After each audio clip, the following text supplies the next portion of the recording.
తెలంగాణలో 10 యూనివర్సిటీలలో బీసీలు చేంజ్ అవుతున్నారు. ఈ రోజుకి వాళ్ళ పదవి కాలం ముగిసిపోయింది కాబట్టి చేంజ్ అవుతున్నారు. అయితే ఉస్మానియా యూనివర్సిటీలో ఇప్పుడు మనం ఉన్నాం. మనతో పాటు కొంతమంది విద్యార్థులు ఉన్నారు. అయితే ఇప్పటివరకు వాళ్ళకున్న ఇబ్బందులేంది కనుక్కుందాం. చెప్పండి, ఇప్పుడున్న మీకు వీసీతో ఎట్లాంటి ఇబ్బందులున్నాయి? తెలంగాణ రాష్ట్ర వ్యాప్తంగా ఉన్న అన్ని యూనివర్సిటీల్లోనూ ఇదే సమస్య ఉంది. Not only Osman university. కాబట్టి ఇది ఉస్మాన్ యూనివర్సిటీ రాష్ట్రంలో అతిపెద్ద యూనివర్సిటీ కాబట్టి ఇంకొంచెం ఎక్కువ సమస్యలు నెలకొన్నాయి. ఈ 10 ఏళ్ల కాలం చూసుకున్నట్లే బీఆర్ఎస్ ప్రభుత్వం 10 ఏళ్ల కాలం చూసుకున్నట్టయితే యూనివర్సిటీ వైస్ ఛాన్సలరా లేకపోతే వీళ్ళు ఒక పార్టీ కార్యకర్తల అన్న ఫీలింగ్‌లోనే యూనివర్సిటీ విద్యార్థులందరం కూడా అట్లే అభిప్రాయం కూడా మాకు ఆ విధంగా వచ్చింది. మేము వివిధ సందర్భాల్లో యూనివర్సిటీలో ఉన్న సమస్యలు కావచ్చు, విద్యార్థి సమస్యలు కావచ్చు, రాష్ట్ర వ్యాప్తంగా ఉన్నటువంటి అనేక విద్యార్థి సమస్యలు ప్రజాప్రతినిధుల దగ్గరికి తీసుకుపోయిన క్రమంలో మాకంటే ముందే వాళ్ళ డోర్ల దగ్గర కాపలా లాగా ఉండి అక్కడ సెక్యూరిటీ లాగా పనిచేస్తున్నట్టు వైస్ ఛాన్సలర్లు కావచ్చు, యూనివర్సిటీ ప్రొఫెసర్లు అనేక మంది ఉన్న పరిస్థితి ఉంది. గతంలో యూనివర్సిటీ అంటే విశ్వవిద్యాలయం అంటే ఒక అనేకమైనటువంటి ఆలోచనలకి విశ్వంలో ఉన్నటువంటి అనేక అన్వేషణల్ని అన్వేషించడానికి కోసం, కొత్త విషయాలు నేర్చుకోవడానికి కోసం, కొత్త విషయాలు పుట్టించే సమాజాన్ని మార్పు కోసం ఉండేటువంటి విధంగా యూనివర్సిటీలు ఉండే. ఆ విధంగా గతంలో ఉన్నటువంటి ప్రొఫెసర్లు కావచ్చు, వైస్ ఛాన్సలర్ కావచ్చు, ఆ విధమైనటువంటి అకాడమిక్ అట్మాస్ఫియర్‌ని కలిగింపజేసినటువంటి పరిస్థితి ఉంది. ఉదాహరణకు చూసుకున్నట్లయితే ఇందిరాగాంధీ ప్రధానమంత్రిగా ఉన్నప్పుడు జవహర్లాల్ నెహ్రూ యూనివర్సిటీ వైస్ ఛాన్సలర్‌ని కలవటానికి యూనివర్సిటీలో ముందుగా 2 రోజుల ముందు పర్మిషన్ తీసుకొని ఈ దేశ ప్రధానమంత్రి అప్పుడు జవహర్లాల్ యూనివర్సిటీ ఉన్నటువంటి వైస్ ఛాన్సలర్‌ని కలవడానికి పోయిన పరిస్థితి ఉంది. ఇప్పుడు ప్రస్తుత కాలం చూసుకున్నట్లయితే మొత్తంగా ఏమాత్రం కూడా వీళ్ళు పూర్తిగా మొన్నటిదాకా బీఆర్ఎస్ కండువాలేసుకొని అడ్మినిస్ట్రేటివ్ పరిపాలన చేసినట్టుగా పరిస్థితి ఉంది. మొన్నటిదాకా ప్రగతి భవన్ చూసుకున్నట్లయితే ఏ విధంగా కంచెలేసి పరిపాలన చేసి సామాన్య ప్రజానికానికి వ్యవస్థను మొత్తంగా దూరంగా ఉంచారో ఇదేగా ఉస్మాన్ యూనివర్సిటీ అడ్మినిస్ట్రేటివ్ బిల్డింగ్ కూడా కంచెలు వేసి మొత్తం కూడా ఇబ్బంది చేసినట్టు పరిస్థితి ఉంది. ఆ కంచెలు ఎందుకు వేస్తున్నారు, ఇది ఉస్మాన్ యూనివర్సిటీ లేదా ప్రగతి భవన్ అని చెప్పేసి ఇక్కడ ఉన్న విద్యార్థి సంఘాలుగా మేము కొట్లాడితే మా మీద అనేక సందర్భాల్లో కేసులు పెట్టినట్టు పరిస్థితి ఉంది. ఇదే ఆర్ట్స్ కాలేజ్ వేదికగా తెలంగాణ ఉద్యమంలో అనేక వేల సభలు జరిగినాయి, కానీ ఏమాత్రం కూడా నిర్బంధం లేదు. కానీ ఈ 10 ఏళ్ల కాలంలో ఇక్కడ ఒక దిష్టిబొమ్మ దగ్ధం చేయాలన్నా, ఒక నిరసన తెలియజేయాలన్నా, ఒక మీటింగ్ పెట్టాలన్నా కూడా ఖచ్చితంగా పర్మిషన్ లేదని చెప్పేసి యూనివర్సిటీ అఫీషియల్గా సర్క్యులర్ తీసినట్టు పరిస్థితుంది. కాబట్టి ఈ 10 ఏళ్ల మొత్తం కూడా నిర్బంధ కాలాన్ని ఏదో ప్రభుత్వ ప్రజా వ్యతిరేక విధానాలు ఏదైతున్నాయో అన్నిటి కూడా నిరసన చేస్తూ ఈ కాలంలో మొత్తం కూడా బీఆర్ఎస్ ప్రభుత్వాన్ని ఇంటికి పంపించిన పరిస్థితి ఉంది. ఉస్మానియా యూనివర్సిటీ అంటే ఉద్యమాల గడ్డ అంటారు. ఇక్కడే ఎక్కువ సమస్యలు ఉన్నాయని కూడా చెప్తారు. దాని మీద మీరేం మాట్లాడతారు? ప్రపంచంలో ఎక్కడ అన్యాయం జరిగినా ప్రశ్నించి కొట్లాడే పోరాడే ఆ చైతన్యం ఉస్మానియా యూనివర్సిటీకి ఉన్నది. ఎందుకు ఈ చైతన్యం ఉస్మానియా యూనివర్సిటీకి ఉన్నది అని అంటే ఇక్కడ మారుమూల గ్రామాల నుంచి అణగారిన వర్గాలు, ముఖ్యంగా కింది కులాల నుంచి ఎస్సీ ఎస్టీ బీసీ మైనార్టీ వర్గాలు, కూలీల బిడ్డలు, శ్రమజీవుల బిడ్డలు, ఉత్పత్తి కులాల బిడ్డలు, అంటే డబ్బు లేని వర్గాలు, ఈరోజు పేదరికంతో ఉన్న వర్గాలు, ప్రతిభ అంటే మట్టిలో పుట్టిన మాణిక్యాలు లాంటి వాళ్ళు ఉస్మానియాకి వచ్చి చదువుతారు. ఇప్పుడు డబ్బున్న వాళ్ళు ప్రైవేట్ యూనివర్సిటీలో చదువుతారు. మల్లారెడ్డి యూనివర్సిటీ కానీ, అనురాగ్ యూనివర్సిటీ కానీ, వాళ్ళకి డబ్బులు ఉన్న వాళ్ళకి యూనివర్సిటీలు ఉన్నాయి. రాష్ట్ర స్థాయిలో కానీ దేశ స్థాయిలో కానీ చదివే వర్గాలు యూనివర్సిటీలకు వస్తారు. ఇప్పుడు రాష్ట్రంలో ప్రత్యేకంగా ఒక గడ్డ ఎట్లాంటిదైనా ఉన్నది అని అంటే అది ఉస్మానియా యూనివర్సిటీ. ఇక్కడ చైతన్యం ఉన్నది, ప్రశ్నించే గొంతుక ఉన్నది, పోరాడే స్ఫూర్తి ఇక్కడ ఉన్నది. ఎందుకు పోరాడుతున్నారు ఇక్కడ విద్యార్థులు, ఎందుకు ప్రశ్నిస్తున్నారు, ఎందుకు మాట్లాడుతున్నారు, ఎందుకు ఎదురిస్తున్నారు అనే విషయం మనం మాట్లాడుకుంటే ఇక్కడ ఆకలి అవమానంతో కూడినటువంటి విద్యార్థులు ఉస్మానియాకి వస్తారు, డబ్బు లేని వర్గాలు వస్తారు. కాబట్టి చదువుకొని ఉద్యోగం కొట్టుకోవాలా, జీవితంలో బాగుపడాలి, మాకు మంచి ఉద్యోగం రావాలా, మా కుటుంబాన్ని బాగుపరచాలి, నన్ను నమ్ముకున్న వాళ్ళందరూ కూడా నేను ఉన్నాననే భరోసాను ఇవ్వాలనే లక్ష్యంతో ఉస్మానియాకి వస్తారు. కానీ వచ్చిన ఈ ఉస్మానియా యూనివర్సిటీకి వచ్చిన తరుణంలో ఎన్నో ఆశలతోటి ఎన్నో ఆశయాలతోటి ఉస్మానియాకి వచ్చిన నేపథ్యంలో ఇక్కడ ఫెసిలిటీస్, ముఖ్యంగా అకాడమిక్స్ ఎట్లా పీజీ చేసినటువంటి విద్యార్థికి ఫెలోషిప్స్ కావాలా లేదా? కేంద్రం నుంచి కానీ రాష్ట్ర ప్రభుత్వం నుంచి కానీ ఫెలోషిప్స్ లేవు. బుక్స్ కొనుక్కొని చదువుకోవాలనుకుంటే అవి లేవు. అట్లనే ఇప్పుడు ఎట్లా అంటే ఫెలోషిప్స్ ఇప్పుడు ఈ 10 ఏళ్ల కాలంలో ఈ టీఆర్ఎస్ ప్రభుత్వంలో, ఈ 10 ఏళ్ళు ఈ టీఆర్ఎస్ ప్రభుత్వంలో విద్యార్థులకు స్కాలర్షిప్ లేవు. మెస్ బిల్లులు ఎక్కువగా వచ్చేది. మెస్ బిల్లులు అంటే మెస్ బిల్ ఏమి ఎక్కువ అయ్యేది. ఆడ కట్టాల్సిన సమయంలో గవర్నమెంట్ నుంచి రావాల్సిన బిల్లు ఏమో తక్కువ వచ్చేది, కానీ ఇలా మెస్సు బిల్లు మాత్రం ఎక్కువ వచ్చేది. అట్లా విద్యార్థుల మీద బర్డెన్ పడుతున్నది ఒకటి. రెండోది ఏంటి అంటే పీజీ చదువుకున్నటువంటి విద్యార్థికి మినిమం ఇంత ఫెలోషిప్, పుస్తకాలు కొనుక్కోనికి, నిత్యావసర వస్తువులు కొనుక్కోవడానికి కొంత ఫెలోషిప్ ఉండాలి. అట్లా ఈ 10 ఏళ్ల కాలంలో లేదు. మూడోది ఏంటంటే పిహెచ్డి చదువుతున్న విద్యార్థులకు కూడా ఫెలోషిప్స్ లేవు. నేను కూడా ఒక పిహెచ్డి రీసెర్చ్ స్కాలర్గా మాట్లాడుతున్నాను ఉస్మానియా యూనివర్సిటీగా.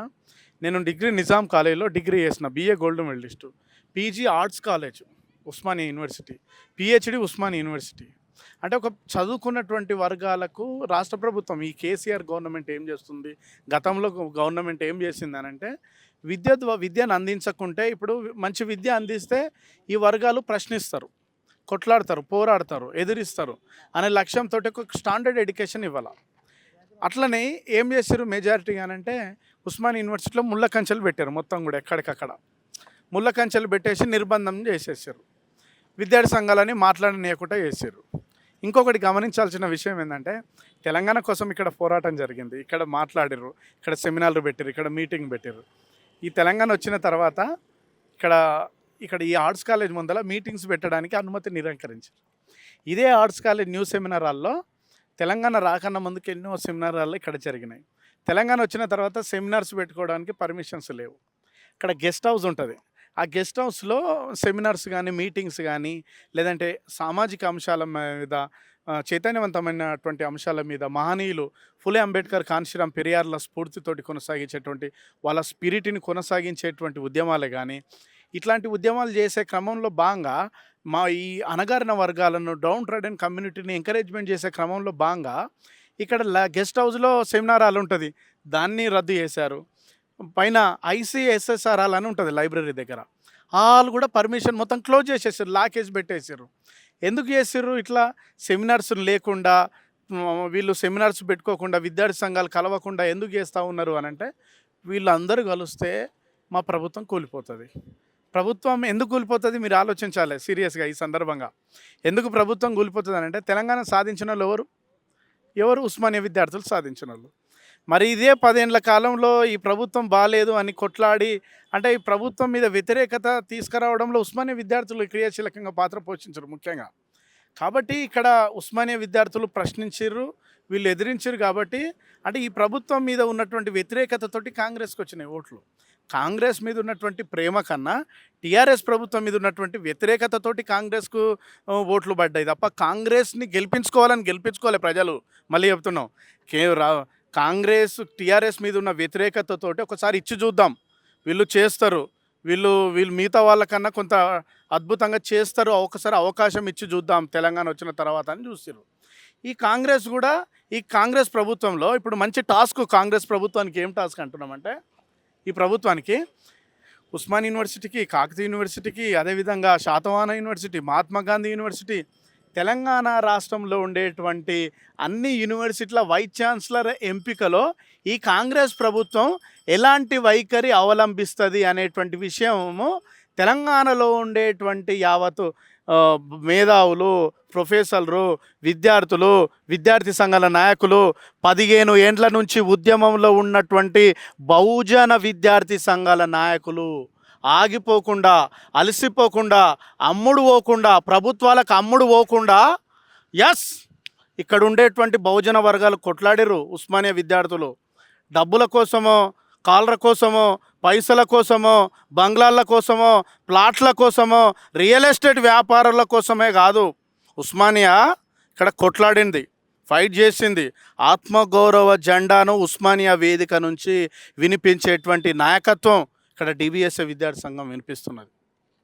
డాక్టర్ నలిగంటి శరత్ చమర్ గారి నేతృత్వంలో ఇక్కడ DBSA విద్యార్థి సంఘంగా బహుజన మహనీయుల ఆశయ సాధన కోసం ఉస్మానియా విద్యార్థులుగా మేము కొట్లాడుతున్నాం. ఈ సందర్భంగా మేము ఏం చెప్తున్నాం, మేము ఏం చెప్తా ఉన్నాము అని అంటే ఈ కాంగ్రెస్ ప్రభుత్వానికి ఒక టాస్క్ ఉంది. ఇప్పుడు ఉస్మానియా యూనివర్సిటీకి ఎట్లాంటి వీసీని నియమిస్తారు? ఎస్సీలనా, ఎస్టీలనా, బీసీలనా, మైనార్టీలనా? ఒకటి. రెండోది కుల సమీకరణ చూస్తారా? రెండోది మత సమీకరణ చూస్తారా? మూడోది రేషనల్గా చూస్తారా?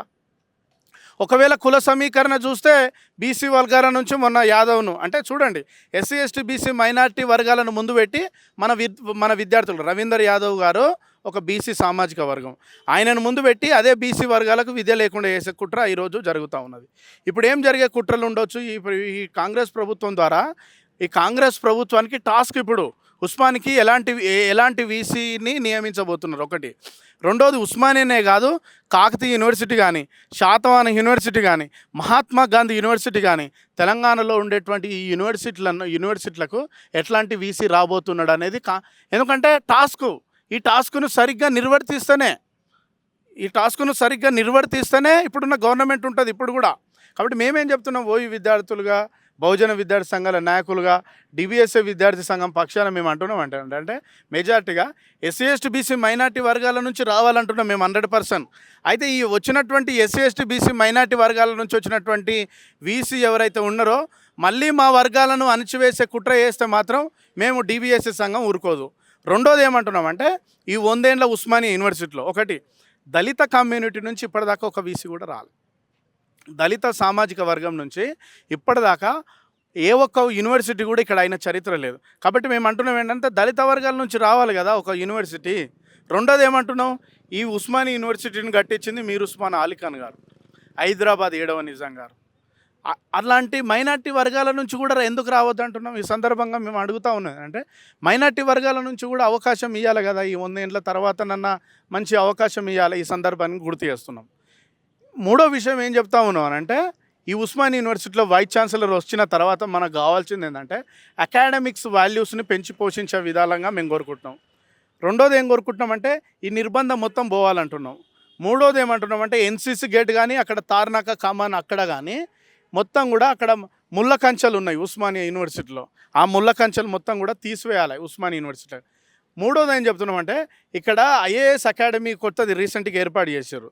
ఇప్పుడు పిల్లలందరూ కూడా గ్రూప్ 1, గ్రూప్ 2, గ్రూప్ 3, గ్రూప్ 4 అని దిల్సుఖ్ నగర్లల్లా, అశోక్ నగర్ ఇన్స్టిట్యూషన్లల్లా జేఎల్ డిఎల్ అని డబ్బులు పెట్టి చదువుకుంటున్నారు. ఈ ప్రభుత్వం ఆలోచించాలి. ఇప్పుడుండే వీసీ ఆలోచించాలి. వచ్చే వీసీ డబ్బులు లేకుండా పేదవాడు యూనివర్సిటీలో సీటు కొట్టుకొని చదువుకునేటువంటి విద్యార్థి సివిల్స్ ఎందుకు చదువుకోవద్దు, ఎందుకు రావద్దు? అట్లాంటి వాళ్ళకు ఉచితంగా సివిల్స్ స్టాండర్డ్ బుక్స్ ఇవ్వండి. ఆర్సీ రెడ్డికి పోతున్నారు, 21st సెంచరీకి పోతున్నారు, ఇంకో సెంటర్కి పోతున్నారు. ఈడ యూనివర్సిటీలో ఒక ఐఏఎస్ అకాడమీ ఏర్పాటు చేసి దీన్ని డెవలప్మెంట్ చేయండి. ఇంకోటి కూడా గుర్తు చేస్తున్నాం ఏంటంటే, ఈక్వల్ ఆపర్చునిటీ సెల్ అని ఒకటి ఉన్నది. ఈక్వల్ ఆపర్చునిటీ సెల్ ద్వారా కూడా యూనివర్సిటీలో కాంపిటేటివ్కి సంబంధించినటువంటి వాటిని ఎంకరేజ్మెంట్ చేయాలి. మూడోది కూడా ఇంకోటి ఏం చెప్తున్నాం అంటే, మేము ఈ సందర్భంగా ఇంకోటి కూడా గుర్తు చేస్తున్నాం ఏంటంటే, ఈ ఉస్మానియా యూనివర్సిటీలో లైబ్రరీ కానీ, ఇక్కడ ఉండే లైబ్రరీ కానీ చదువుకున్న విద్యార్థులకు బుక్స్ కూడా అందుబాటులో లేవు. ముఖ్యంగా హాస్టల్ ఫెసిలిటీ ఏదైతే ఉన్నదో, హాస్టల్ ఫెసిలిటీస్లో కూడా మార్పులు రావాలి ఉస్మానియా యూనివర్సిటీ. మరీ ముఖ్యంగా విమెన్ నుంచి మళ్ళీ ఈ సందర్భంగా గుర్తు చేస్తున్నాం, వచ్చే వీసీ కూడా ఇది ఆలోచించాలా. ఏంది, మహిళలు ఊళ్ళ నుంచి వచ్చేటువంటి మహిళలకు ఏది ఫెలోషిప్, ఏది వాళ్ళకు ఎట్లా రావాలి, మహిళలు ఎట్లా చదువుకోవాలి, నా ఎస్సీ ఎస్టీ బీసీ మైనార్టీ వర్గాలకు ఏది స్కాలర్షిప్, ఏది హాస్టల్, ఏది మా వర్గాలు ఎవరున్నారు? నేను మాదిగ సామాజిక వర్గం, నా మాదిగ కమ్యూనిటీ నుంచి ఎంతమందికి ఫెలోషిప్స్ వస్తున్నాయి? ఎస్సీ ఎస్టీ బీసీ మైనార్టీలను ఎంత ఎంకరేజ్మెంట్ చేస్తున్నాం? కాబట్టి ఈ సందర్భంగా మేము అడుగుతూ ఉన్నాము. మరి ముఖ్యంగా బ్యాక్లాగ్ పోస్టులలో కూడా అవకతవకలు జరుగుతున్నాయి. జరగొద్దు, చేయము, మా ఆవేదన. అందుకే మాట్లాడుతున్నాం మైక్ టీవీ ద్వారా. కాబట్టి జరగాలి, ప్రశ్నించాలి. బ్యాక్లాగ్ పోస్టులు ముఖ్యంగా ఎస్సీ ఎస్టీలకు సంబంధించినటువంటి బ్యాక్లాగ్ పోస్టులు ఉన్నాయి, అవి భర్తీ చేయాలి. నాన్ టీచింగ్ సంబంధించినటువంటి పోస్టులలో కూడా నా ఎస్సీ ఎస్టీ వర్గాలకు అన్యాయం జరుగుతున్నది. ఎస్సీ ఎస్టీ సెల్కు ఫండ్స్ లేవు, బీసీ సెల్కు ఫండ్స్ లేవు. ఏది టీచర్స్ రిక్రూట్మెంట్స్ కానీ అవకతవకలు జరుగుతున్నాయి. పిహెచ్డి చదువుకున్నటువంటి విద్యార్థులకు ఫెలోషిప్స్ లేవు. ప్రతి సంవత్సరం పిహెచ్డి నోటిఫికేషన్ వేయాలి, పిహెచ్డి రిక్రూట్మెంట్ జరగాల. ఎట్లాంటి వీసీ వస్తే బాగుంటుందని మీరు అనుకుంటున్నారు? ప్రస్తుతానికి ఉన్న రవీందర్ గారు తన బాధ్యత ఇవాళతోటి కంప్లీట్ అవుతుంది. నెక్స్ట్ రాబోయే వీసీ సామాజిక సమీకరణలను దృష్టిలో ఉంచుకొని, గత ప్రభుత్వంలో మాల సామాజిక వర్గానికి వీసీలు ఇచ్చిండ్రు, తర్వాత లంబాడి సామాజిక వర్గానికి ఇచ్చిండ్రు, బీసీలకు ఇచ్చిండ్రు, రెడ్లకు ఇచ్చిండ్రు. సామాజిక వర్గంలో భాగంగా మాదిగలకు మాత్రం ఒక్క వీసీ పదవి గత ప్రభుత్వంలో. మాదిగలకు రిజిస్టర్ లేదు. సామాజిక సమీకరణలో భాగంగా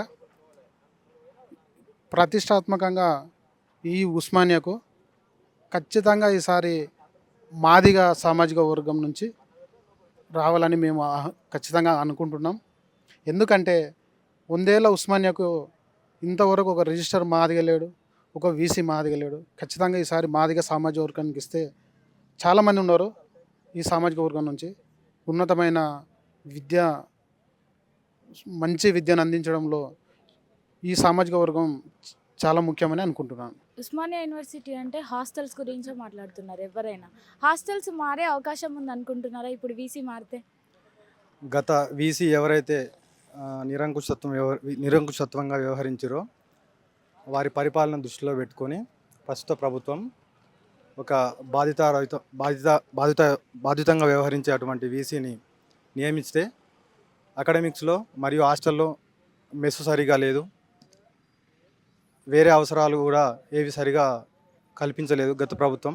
ప్రస్తుత ప్రభుత్వం కూడా మంచి వీసీని నియమించడం ద్వారా విద్యార్థుల సమస్యలపైన అవగాహన ఉన్నటువంటి వ్యక్తిని వీసీగా నియమించడం ద్వారా వారి యొక్క సమస్యలు త్వరితగతిన నెరవేర్చే విధంగా ఉంటుంది. కాబట్టి ప్రస్తుత ప్రభుత్వం మంచి వీసీని, విద్యార్థుల సమస్యల పట్ల అవగాహన ఉన్నటువంటి వ్యక్తిని, ప్రొఫెసర్లని నియమించాలని కోరుకుంటున్నాం. చూసినాం కదా, మనం ఇప్పటివరకు చూస్తే అసలు ఉస్మానియా యూనివర్సిటీకే కాదు ఇంకా మిగతా రాష్ట్రంలో ఉన్న అన్ని యూనివర్సిటీస్లో కూడా వీసీల గురించి విద్యార్థులందరూ బాధతోనే ఉన్నారు. అసలు విద్యార్థులకు కావాల్సిన వీసీని ఇవ్వడం ఇంపార్టెంట్. ప్రభుత్వాలు కూడా దాన్ని బాధ్యతగా తీసుకొని ఖచ్చితంగా ఇవ్వాలి. మనతో పాటు ఇంకో విద్యార్థి ఉన్నారు, మాట్లాడదాం. చెప్పండి, ఎలాంటి వీసీ వస్తే బాగుంటుందని మీరు అనుకుంటున్నారు? ఈరోజు రాష్ట్రంలో చూసినట్టయితే 10 యూనివర్సిటీలకు ఇన్ఛార్జి వీసీలుగా ఐఏఎస్ ఆఫీసర్ని నియమించడం జరిగింది.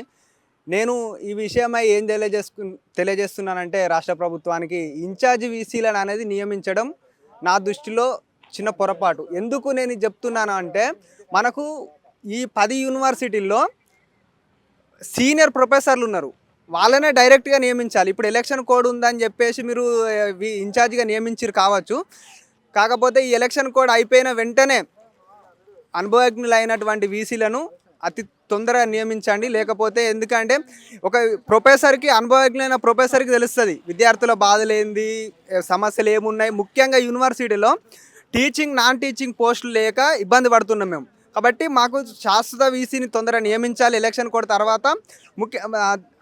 ఆ విషయంతో పాటు మనం ఈ 10 వీసీలలో కూడా జనాభా దామాషను పరిగణలోకి తీసుకోవాలని నేను తెలియజేస్తా ఉన్నా రాష్ట్ర ప్రభుత్వానికి.